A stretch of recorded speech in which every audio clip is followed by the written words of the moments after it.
So what if there's a really simple way to feel better about ourselves, regardless of what's going on outside of us?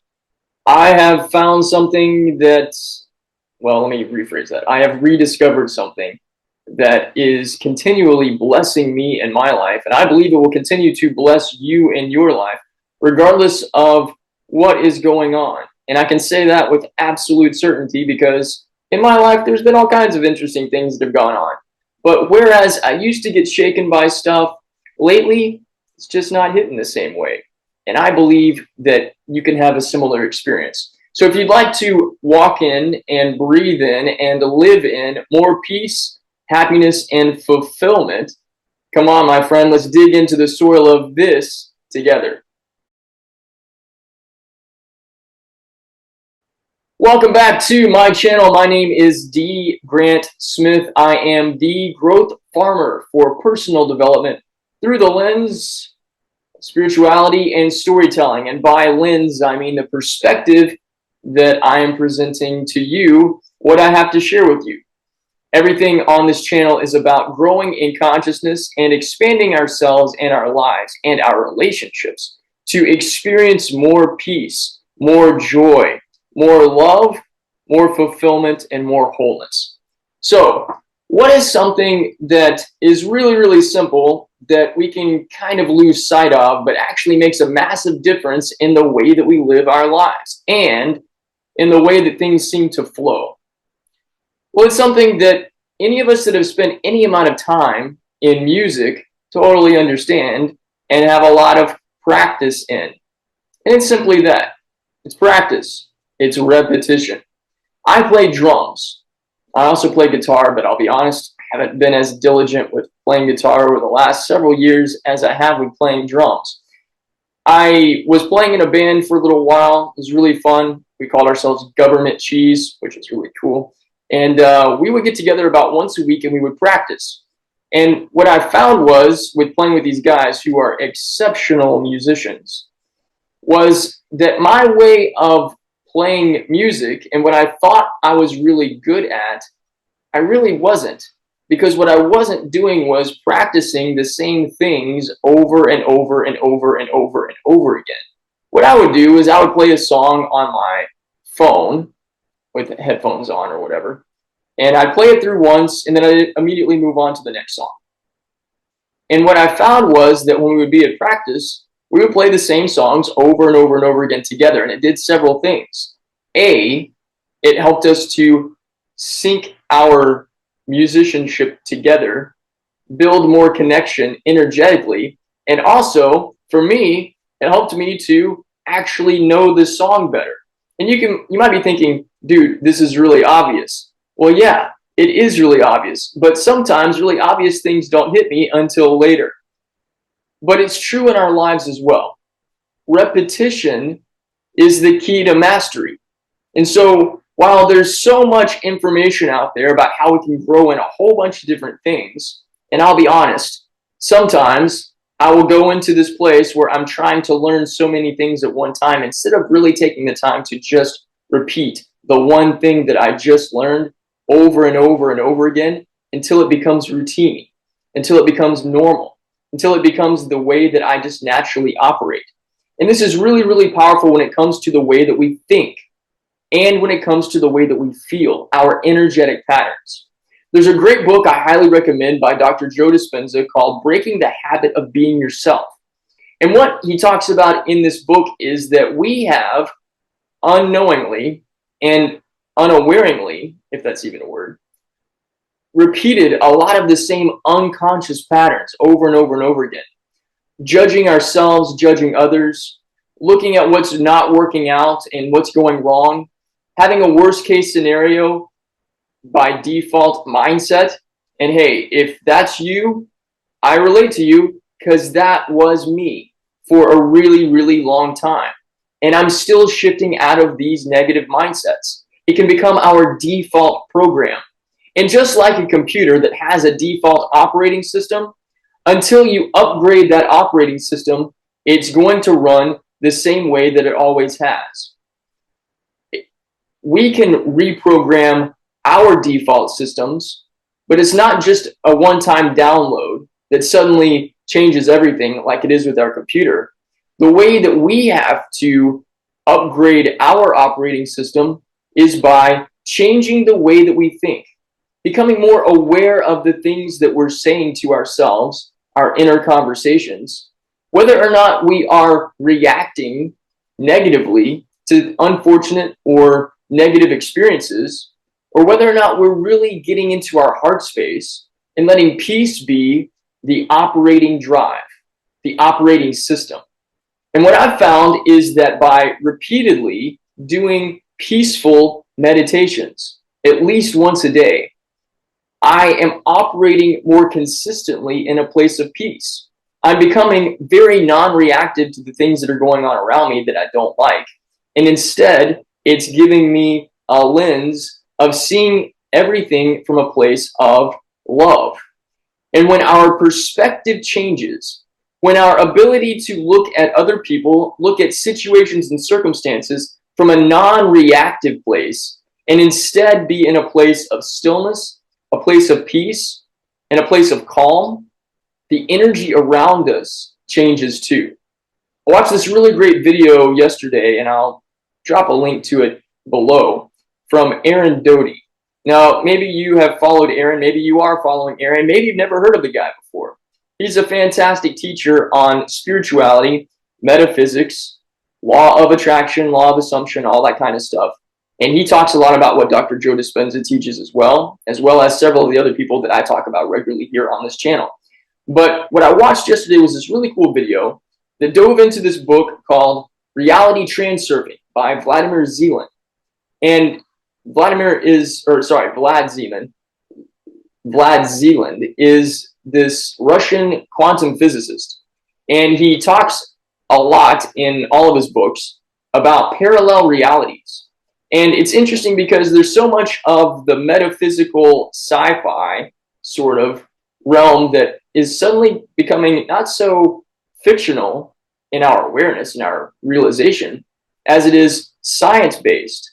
And we're seeing the spiritual correlations between spirituality and science and how they actually blend together and are speaking the same thing, telling the same story, just in different ways. And actually, if we take this even a step further out, we can see that so much of the things that we consider to be fiction are actually not that fictional. They're actually very real, because our imagination creates the world around us. And from our perspectives and from the ways that we think and the ways that we feel, we are sending out energetic patterns that influence the world around us. And we can shift into these parallel realities. I encourage you to watch the video I mentioned from Aaron. Once again, I'll link it down below, that illustrates how to do this. And it is so much more than just thinking a different way. Because if you're like me, I got into my head. Actually, I spent most of my life in my head, just trying to think my way through things and just trying to change my mindset to change what it was that I was experiencing. And yes, by changing my mindset and repeating new thoughts over and over and over again, it has reshaped the way that my mind works. But I also recognize that the really powerful, true dynamic force in this whole process is feeling. Anytime you've heard anybody talk about changing your subconscious mind, do you know that your subconscious mind doesn't necessarily interpret thoughts the way that it understands feelings? Feelings really are the language of the subconscious. So you might be having an issue with your relationship. You might be having an issue with your job. You might be having an issue with family or with money. And while you're thinking about that issue, you're feeling stressed, anxious, worried, nervous, fearful. But if you just try to think different thoughts, nothing's really going to change, because the connection point is actually what it is that you're feeling. And this is why repetition matters. One of the things I'm actually revisiting and spending more time practicing is what Neville teaches when he talks about the feeling of the wish fulfilled. Now, different people will talk about this in different ways, and the feeling isn't necessarily an emotion, although feeling good, feeling peaceful, feeling joyful about what it is that you're imagining does create a harmonious connection with your subconscious mind, where the subconscious is like, Oh, well, when you think these thoughts, this is what you want to be experiencing. Okay, well, that's what I can do for you. But not just doing this one time. Again, just like practicing an instrument or any kind of music or any kind of art form for that matter, it's a matter of repetition. Repetition leads to mastery. And we upgrade our operating system in the ways that we think, in the ways that we feel, in our energetic vibration, in the life that we're living, in the things that we're attracting to us, by repeatedly getting into a place where we calm our body, we relax ourselves. This is why meditation is so important. We get into a still, tranquil space, and we go into our heart and we feel peace. We feel joy. We feel excitement. And then we bring the mind into the heart and engage with the thoughts, but we're doing so from our heart space. And practicing this, repeating this over and over and over again, changes our state of consciousness, and it changes our experience. This is what all of the manifestation, law of attraction, law of assumption stuff is really teaching us. It's getting into the one truth of who we really are, and that is connecting with our heart center and hearing our higher self speak to us in this stillness. Now, that might seem to be two different messages. Wait, D. Grant, you're talking about meditation and heart space, but now you're talking about higher self and some sort of God connection? Yeah, because when we're in our heart space, that's when we are really listening to our higher self. That's where our spirit lives. And so another thing to be mindful of in this practice is learning how to be still and be silent and not immediately go into the mind and try to reprogram the mind. This is something I've had to learn the hard way because I've tried to jump the shark numerous times and getting into a meditative state and then immediately going into the mind. Several of my favorite guided meditations, one guy in particular here on YouTube, his name is Brian Scott.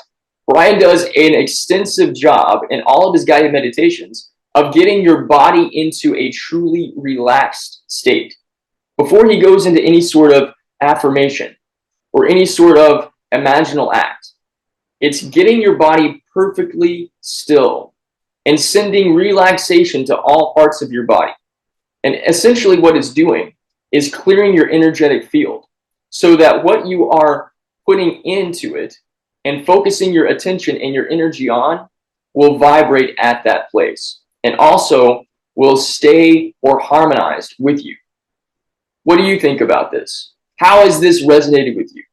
If you're on board with giving repetition a new kind of experience in your own personal life, and if you're on board with slowing down, relaxing yourself, not bringing your mind into the ball game until you really actively engage with your heart, drop down and let me know in the comments. Also, give this video a thumbs up and share it to spread this message with more people. My desire, my intention, my heart, and my purpose is to help you grow into the most perfect version of you, the version of you that you imagine yourself to be. And everything that I talk about here is about growing that from within us. Because whether we're looking at our mindset or looking at our heart set or we're looking at meditation, we're still looking at our inner garden. It's the garden of the mind and the garden of the heart. And by daily practicing and repeating, planting love inside of ourselves with the ways that we think and the ways that we feel, our whole life transforms in innumerable ways. Our experiences change. The way other people show up in our lives change. It's a magical experience. And if you're interested in growing more in this with me, I invite you to join into the growth farming community. It's available at growthfarming.com. Everything I've talked about here, we did this last night in our Harvest Vineyard group coaching session.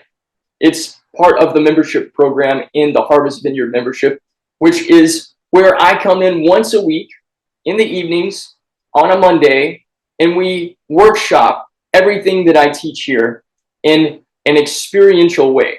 It's a way for us to put into practice what it is that I'm talking about. So if you want to take a next step venture into the soil of what I've shared with you today, I invite you to come join me in growth farming. That's all I have for you today. Check out growth farming below in the links. And what's also down there is a variety of other ways that I can be of service to you, including coaching and courses, stories, inspiration, upliftment, empowerment. I'm here to help you. Just let me know how I can be of service to you. I appreciate you. I love you. I believe in you. And I'll see you again soon.